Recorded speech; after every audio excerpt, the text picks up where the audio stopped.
Now, from WYDC TV, this is Big Fox News at 10.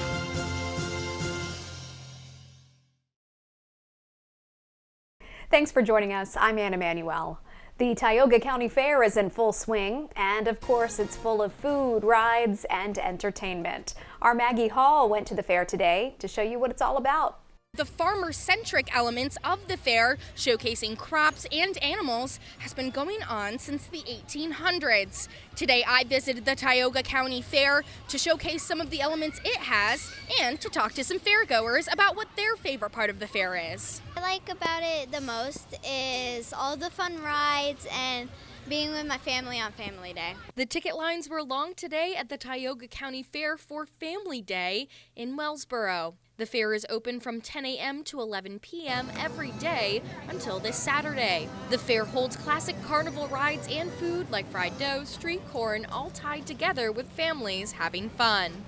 The most I like is the slide, everything, even tornado, even the Ferris wheel that I don't get to go on. Tioga County Fair features a dairy show and, of course, dairy ambassadors. There is additionally a sheep show and a classic 4-H section at the fair. General admission costs $8 for adults. Kids under 36 inches enter for free. For a full schedule of the fair, visit tiogafair.com. Stay tuned to find out what other county fairs are coming up in our area. Maggie Hall, Big Fox News, Tioga County. 'Tis the season of fairs as the Steuben County Fair opens up next week. The fair opens on Tuesday, August 14th and will run through Sunday, August 20th. The Steuben County Fair is the oldest continually running fair in the United States and features multiple grandstand events along with a carnival and fair food. Visit the fair's website for more information. There's a phone scam happening where someone impersonates a member of the Chemung County Sheriff's Office. The Sheriff's Office wants to warn you that an individual is posing as a deputy or supervisor and calling residents living in or around the county. The scammer claims that the victim has a warrant out for their arrest for failing to show up to federal grand jury. The Sheriff's Office encourages people to call a verified number for the agency if they receive one of these calls, and to never give out personal information over the phone. Arnott Health will offer a Baby and Me class for parents and their children. The class will include an hour of developmental play and exercise for babies. Parents will learn how to help their children achieve motor development milestones for babies up to 4 months old and other movements that encourage developmental motor skills. The event will take place on August 26th, beginning at 11 a.m. at the Petrie Conference Room at Arnott Ogden Medical Center in Elmira. To register for the class, call the number on your screen. An electronic recycling guide to benefit art programming for children will take place next week in Sayre. The Bradford County Regional Arts Council is partnering with React E-Cycling from Horseheads for the recycling drive. That drive will take place on Thursday, August 17th, and will take place behind the Sayre Theater. All funds from the drive will benefit art programming and children's arts in the area and the restoration of local theaters. Visit the Sayre E-Cycling Drive Facebook event for a full list of items accepted. Former President Donald Trump is being very vocal about the charges against him, but a judge could silence him in the coming days. Madeline Rivera has more from Washington. You know, every time you get indicted, I like to check the polls because one more indictment that I think this election's over. One more. Former President Trump cracking a joke about his legal problems even as they become more serious. A court protective order may come as early as Friday in the special counsel's January 6 case. Trump's team is proposing less restrictive rules than what federal prosecutors want over what details can be publicly shared from the investigation. The Constitution demands due process not be conducted in private, but in public so that America can scrutinize the actions of the judiciary. And just because the target here is Donald Trump doesn't mean we should upend due process. The standoff comes as more details in the case are revealed. The New York Times reports a secret memo lays out the plan to submit a false slate of pro-Trump electors. In the document, lawyer Kenneth Chesebro admitted he was proposing a bold, controversial strategy that the Supreme Court would likely reject in the end. Some Republicans believe Trump's criminal charges threaten his electability and could ultimately cost him the Republican presidential nomination. For a incumbent Republican president to only be getting, low 40 or high 30% in a place like New Hampshire, that means 60% of the people don't want him. Trump's campaign is moving full steam ahead. He'll be at the Iowa State Fair this weekend, but it's unclear if he'll attend the first Republican primary debate 2 weeks from now. In Washington, Martha Rivera, Fox News. A new COVID-19 variant now makes up a plurality of new cases in the U.S., but the White House isn't sounding the alarm just yet. Lucas Tomlinson reports.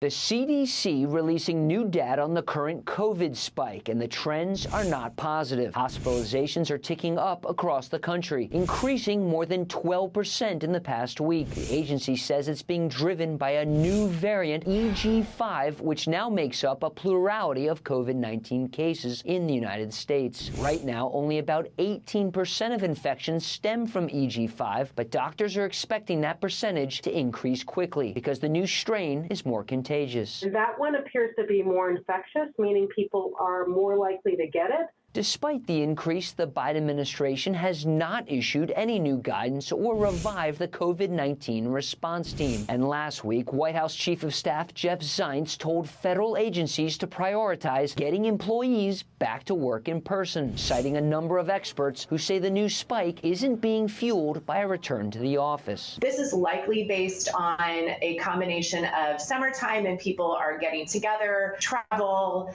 a lot of engagement. Meanwhile, lawmakers on both sides of the aisle are pushing the feds to restore funding for COVID testing, claiming the private market isn't stepping up and the need is greater now than it has been for months. Right now, it is not available. Private insurance has withdrawn the coverage. The CDC says it will issue recommendations soon for a new COVID booster ahead of an expected winter surge. It's not clear how many people will want to take it. In Washington, Lucas Tomlinson, Fox News. ESPN is heading into the sports betting industry. The company announced a $2 billion deal with casino owner Penn Entertainment. Penn says its Barstool Sportsbook app will be renamed ESPN Bet this fall. The deal will allow the ESPN brand to be used by Penn for 10 years, with the option to extend it for another decade. Along with the deal, Penn also sold its ownership of Barstool Sports back to its founder, David Portnoy, which will focus on content rather than betting. Still ahead, your complete forecast. Plus, shopping and sports may not have a lot in common, but one sport could offer a lifeline to struggling shopping centers across the country. I'm Anita Vogel, and I'll have details coming up. Here's your local stock market update from Big Fox.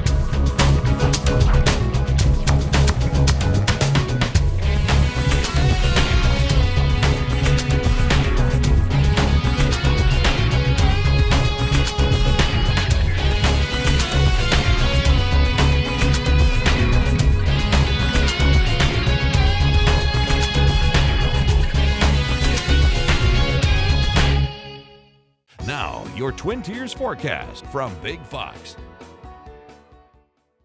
Well, good evening. As mentioned yesterday, there was just that weak disturbance potential that we're going to see a few storms develop off those Great Lakes.